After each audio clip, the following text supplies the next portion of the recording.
On vous souhaite la bienvenue à ericlato.com. Dans quelques instants, on reçoit l'influenceur Christian Boudria qui a réussi avec sa famille à vendre 2400 pains partagés pour le Centre d'action bénévole d'Iberville. Mais d'abord, parlons de relance économique avec Martin Massé.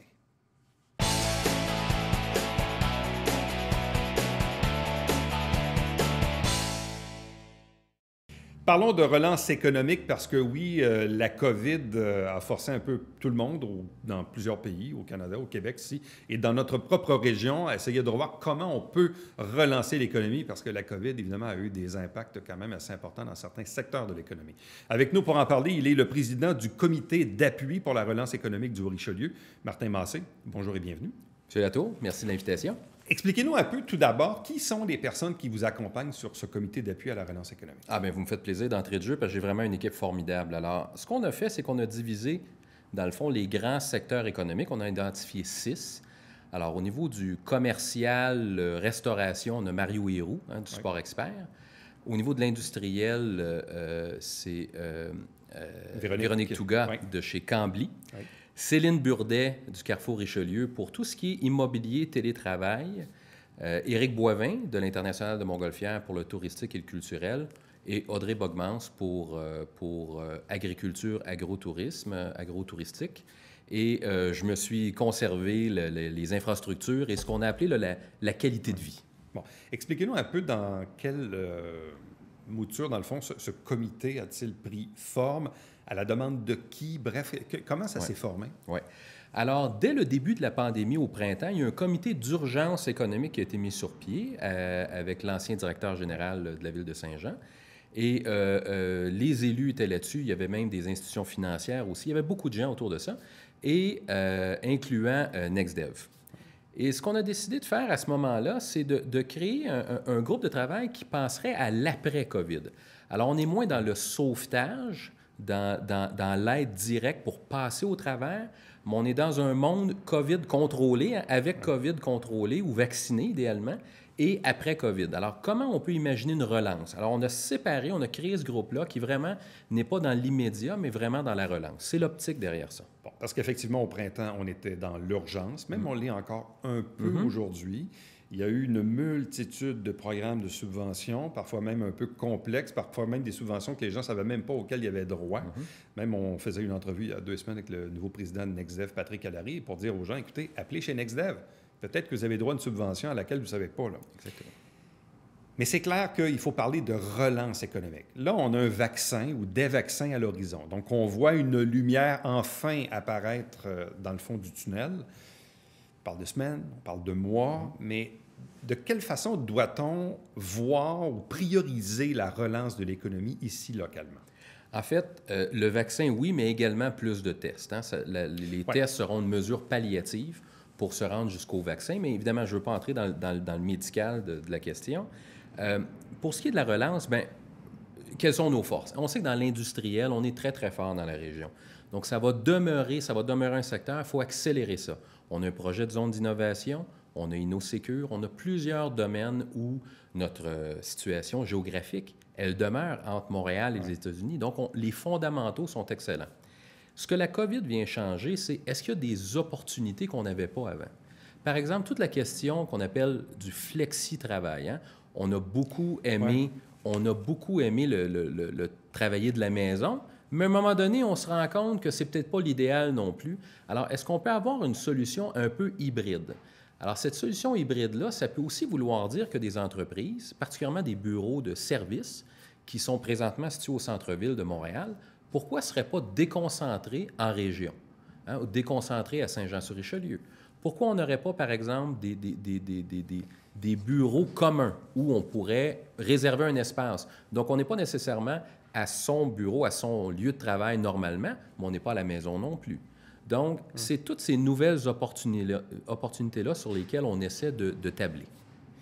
Bon, j'aime beaucoup le terme flexi et travail parce que, ce que la pandémie a démontré, c'est que le télétravail peut être drôlement efficace.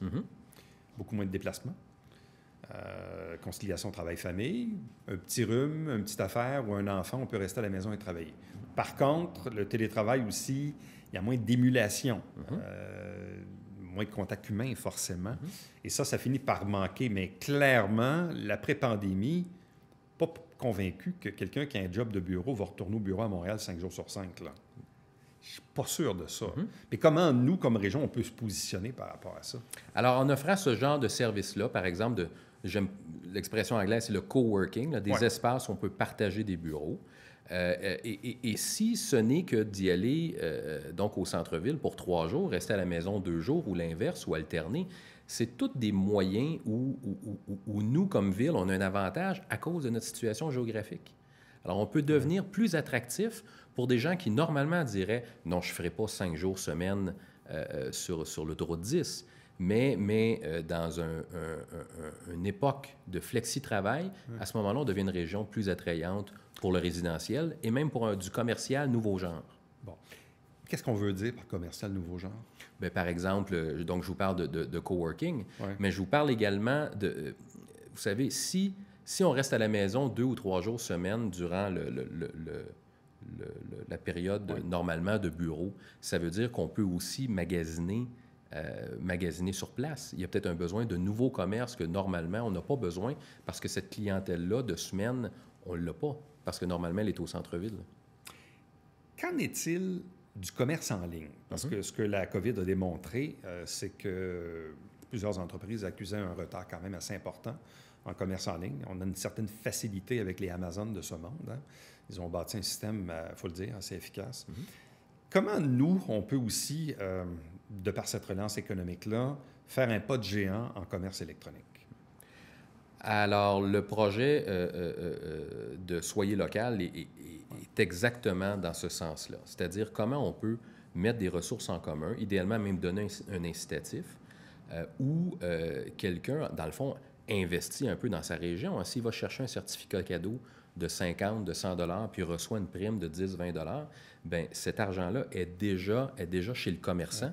Alors, ça permet au commerçant de passer au travers et en même temps, ça permet à la clientèle d'avoir accès donc à une offre commerciale qui se maintient et avec un incitatif financier.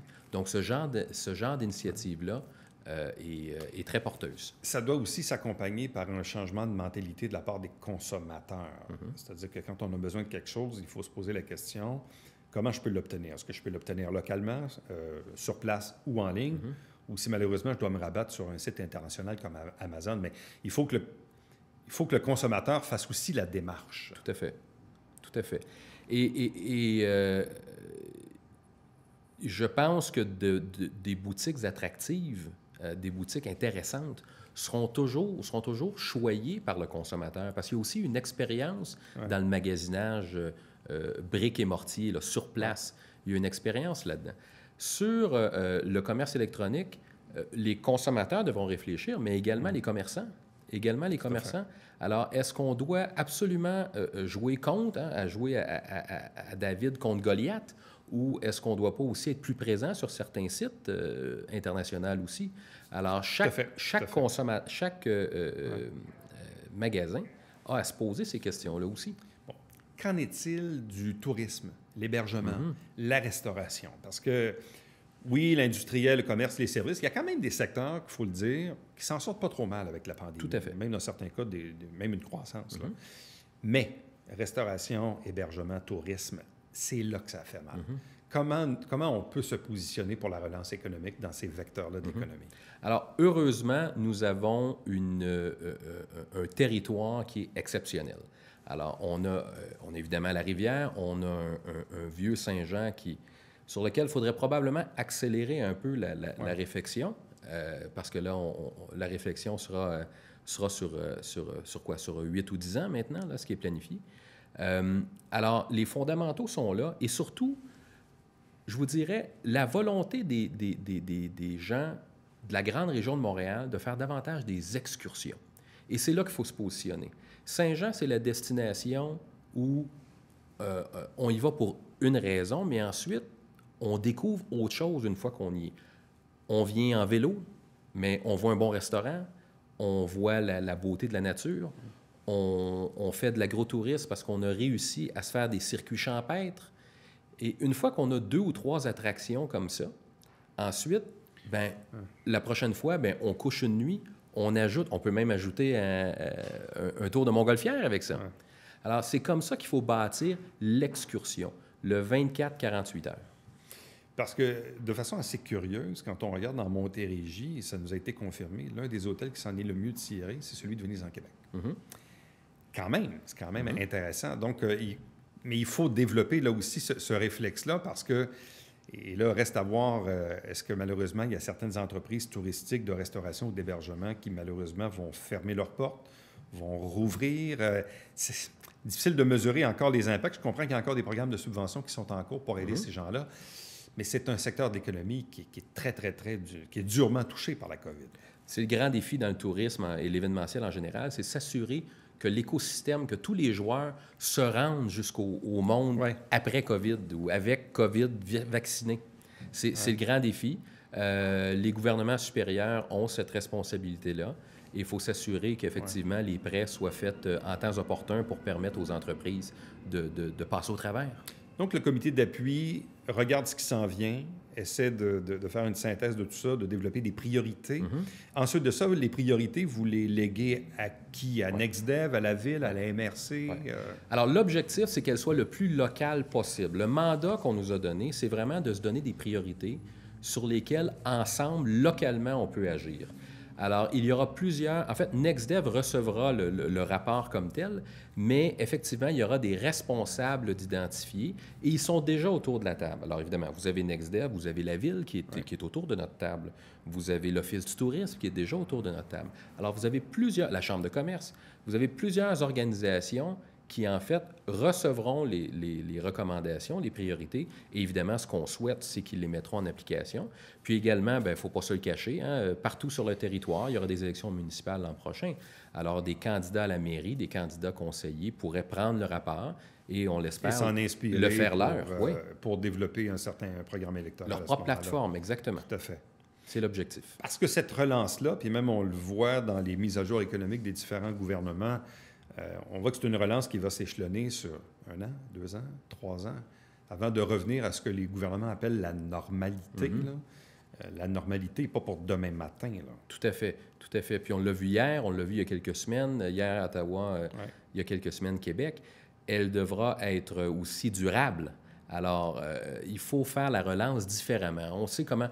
Les vieux préceptes économiques, c'était, on paie des gens pour creuser un trou, puis d'autres pour les remplir. Là, et là, il faut vraiment y aller d'une façon plus verte, plus durable, plus inclusive. Et à Saint-Jean et dans le Haut-Richelieu, on a tout ce qu'il faut pour se doter justement de ce genre d'équipement attirant. Là. Quand on regarde l'historique des grandes crises dans le monde, évidemment, il y a des effets pervers et on le vit en ce moment. Mais souvent, ça nous amène vers un nouveau mode de fonctionnement, un nouveau monde, une nouvelle réalité. On l'a vu avec l'après-guerre dans les années 40-50. Mais donc, on voit que chaque crise amène son lot de changements. Souhaitons que ça soit pour le mieux, mais il faut juste, dans le fond, pas manquer le bateau. Exactement. Et là, c'est plus personnel, mais je vous dirais, moi, je ne suis pas un apôtre de ceux qui pensent que cette fois-ci, c'est différent et demain sera complètement autre chose. Je pense que beaucoup de ce que l'on vit présentement, c'est une accélération de ce qu'on voyait déjà. Le commerce électronique, on le voyait arriver. Le télétravail, on le voyait arriver.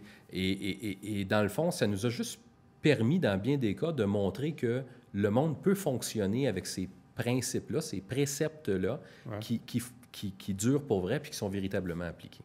C'est ça. Mais il faut juste, évidemment, être capable, après ça, de s'y affairer puis de continuer la roue, parce que si on reste assis à regarder le train passer, bien là, on va manquer quelque chose. Là. Tout à fait. Puis le grand défi qu'on a comme région aussi, c'est que tous ensemble, on pousse dans la même direction. Oui, mais ça, c'est probablement peut-être même le point le plus important de l'affaire. Parce qu'au-delà, parfois, des conflits de priorité ou de personnalité, ou peu importe, il faut que dans une crise, on se solidarise et qu'on tire tous dans la même direction. Je peux vous dire que dans les consultations qu'on a faites, c'est ce qui revenait le plus souvent, le sentiment qu'on travaille peut-être pas tous dans la même direction. L'objectif du rapport, c'est justement d'avoir ces priorités-là qui viennent de la base, qui viennent des gens qui connaissent ça, pour qu'ensuite, on puisse chacun en prendre son bout et ajouter une pierre à l'édifice. Martin Massé, merci beaucoup. Merci beaucoup, M. Latour. Restez avec nous, puisqu'au retour, on reçoit l'influenceur Christian Boudria.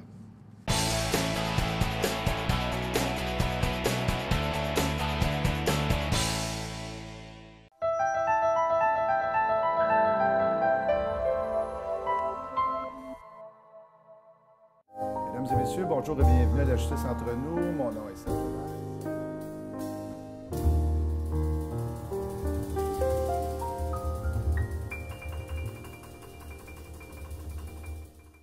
Salut, ici Alexandre Baudouin. Et François Trépanier. François, cette semaine à Sport Express, on s'en va sur les pistes, mon cher. Absolument, avec Sébastien Moquin de Raccoon Ski et en deuxième partie, Michel Couture de Ski Saint-Bruno.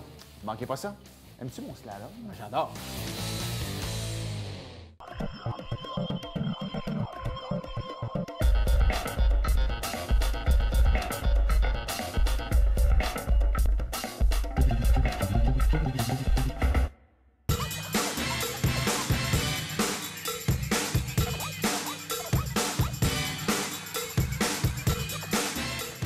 Dimanche, 9h30, Télé Bingo, on vous attend.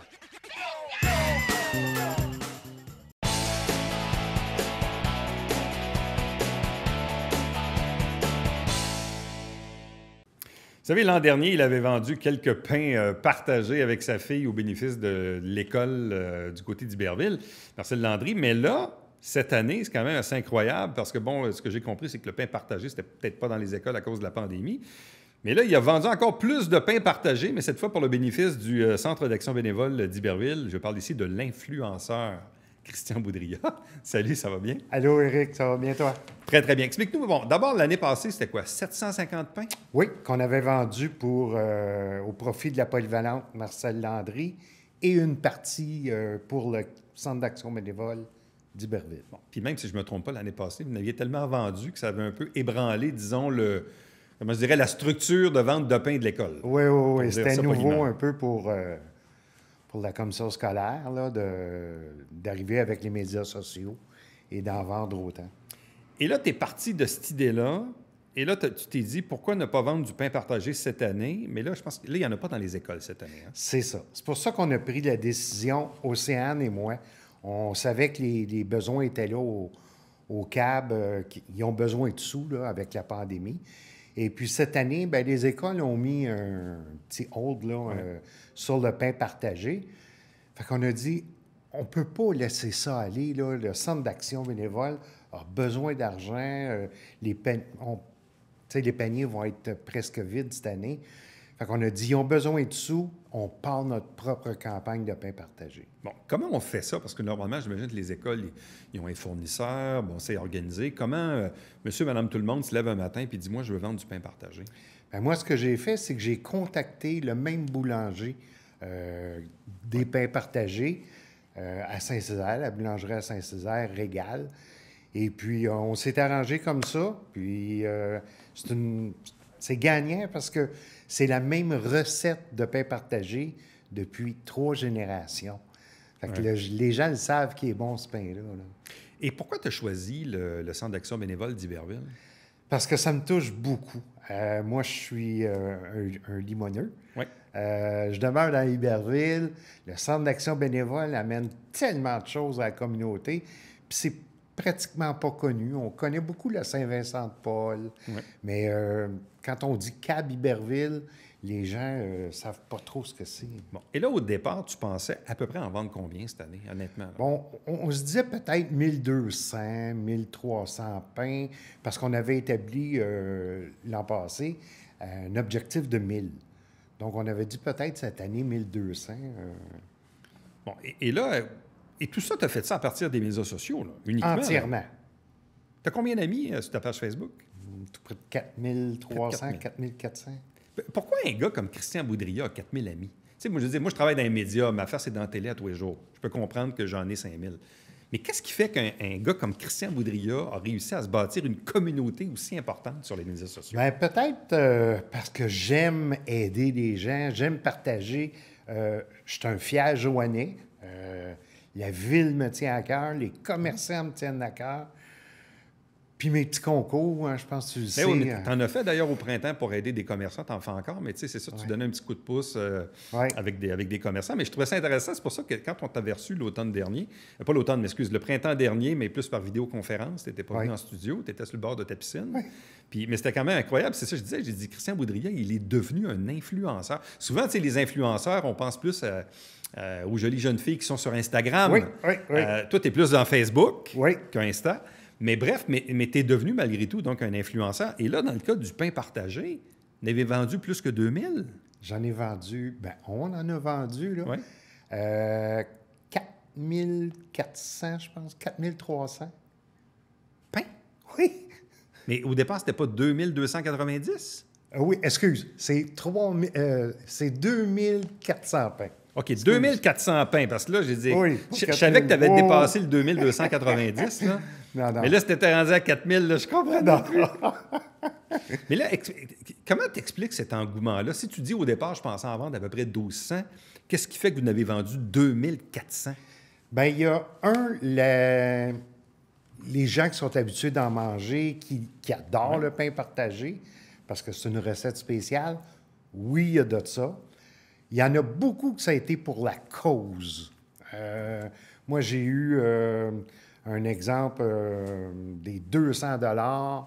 C'est Hugues Larivière qui a dit « Christian, je te donne 200 $ pour ta campagne. » J'ai d'Extras Service. Tiens, Christian, Éric Thibodeau. Tu sais, les gens nous ont donné des sous, Cédric Graveline. Puis par après, les gens, ça a été pour la cause. Ils ont dit, oui, le cab à Iberville ont besoin de sous. Bien, on va acheter un exemple, 10 pains, puis on va te donner 20 $. Ça a été... Mais l'idée, c'est de continuer de donner. Moi, je prends l'exemple, j'habite dans NDL, puis dans les dernières années, je les achetais de ma voisine. Oui. Donc, évidemment, la jeune fille allait à l'école et tout ça. Bon. Fait que, tu sais, on le faisait. Oui. Puis cette année, on l'a fait. Là, ma conjointe t'a contacté, puis je suis allé les chercher vendredi. Puis d'ailleurs, je ne savais même pas comment elle en avait acheté. Ça arrêtait plus. On s'est ramassé à peu près avec 10 pains qu'on a redonné un peu à nos enfants en fin de semaine et tout ça. Mais bref, donc, l'idée, c'est de continuer de donner. Oui, toujours. Pandémie ou pas, là, il faut continuer de donner. Là. Il faut surtout de ce temps-là, c'est vraiment important. Mais explique-moi, là, c'est quoi la logistique de vendre et de distribuer 2400 pains? Ça a été plus compliqué. Ouais. C'est que là, on a fait livrer les pains directement au Centre d'action bénévole à Iberville. On a tout mis ça à l'intérieur, dans un escalier. Là, il y avait des racks jusqu'au plafond quasiment. On sortait les pains vers l'extérieur et les gens venaient style un peu comme... Comme un service à l'auto, là. Oui, service à l'auto. Les gens ouvraient la valise, on distribuait les pains. Tout le monde a adoré la façon qu'on a fait.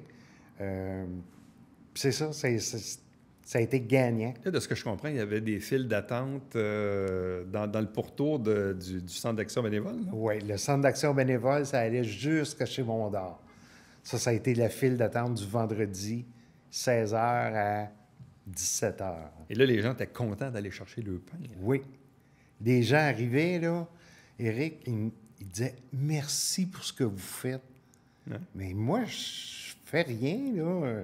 C'est vous autres qui donnez l'argent, là. Oui, on travaille fort. Là. Oui, tu as mis quand même quelques heures là-dessus, on s'entend, puis avec ta famille aussi. Là. Mais il reste que si les gens n'auraient pas été là pour acheter du pain et donner des sous, on n'aurait rien fait. Là. Et là, au total, vous pensez être capable de remettre combien au Centre d'action bénévole? Près de 4 000 là. 4 000 ouais, 3 500, 4 000 on est en train de faire les comptes. Là. Bon. Puis, dans le fond, c'est ça, tu as impliqué ta famille dans tout ça. Là. Parce oui. que là, je comprends que tu te sers de tes médias sociaux, mais là, il y a tes filles, il y a ta conjointe, il y a peut-être d'autres mondes, je ne sais pas. Explique-nous les gens qui t'ont aidé dans ce projet-là. Bien, j'ai eu ma grande Océane, qui m'a aidé beaucoup. J'ai eu ma petite Maëlie, qui au début était réticente. Non, Maëlie nous a aidés. Ma conjointe Annie. J'ai eu Coralie Desjardins. Éric, c'est une jeune qui ne savait pas trop c'était quoi du bénévolat. Elle a eu la piqûre pour le bénévolat. Nessie Chan, Mme Bouchard est venue nous aider, Mélanie Dufresne, Justin. Il y a un paquet de monde qui nous a aidés. Ça a été magique. Puis les gens nous en demandent encore. Mais là, c'est ça, c'est parce que là, tu es en train de mettre la barre haute, là. Hein? C'est ça l'affaire, là. C'est comme, ça devient comme un... Tu sais, on s'encourage là-dedans un peu aussi, là. Oui, puis là, les gens me redemandent, ils me disent « Christian, vas-tu en refaire une autre? » La décision est prise, on en refait une autre, mais on ne veut pas entrer en compétition avec les écoles. Je comprends. Donc, on va attendre un petit peu, voir ce que les écoles vont faire. Est-ce qu'ils vont en faire une au printemps? vu qu'ils n'en ont pas fait à l'automne. S'ils n'en font pas au printemps, on en fait une au mois de mai 2021. Sinon, ça va aller à l'automne 2021. Bon, là, as-tu d'autres projets aussi là, qui s'en viennent? Ben, j'ai mes tirages Facebook. OK. J'invite tout le monde aussi. C'est pas parce que tu es là, mais moi, je suis un fan de Boom FM. Donc, la population, là, 104,1. On entend des nouvelles de Saint-Jean. On entend aussi des nouvelles de Saint-Hyacinthe, là, mais Oui. c'est des gens de Saint-Jean. Là, ils parlent de nous autres.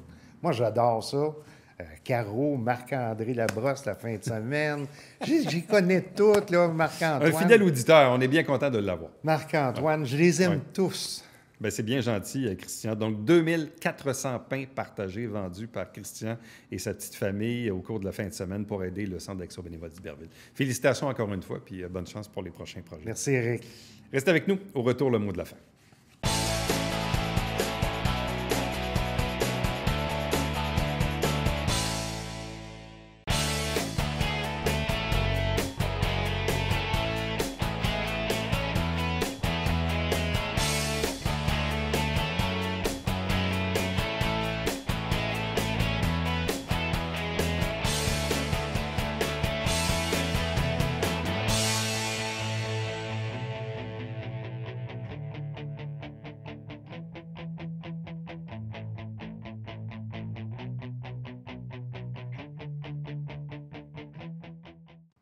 Juste à voir les photos, ça donne le goût d'y aller. Domaine Trinity, du côté d'Iberville, vous savez comment c'est joli.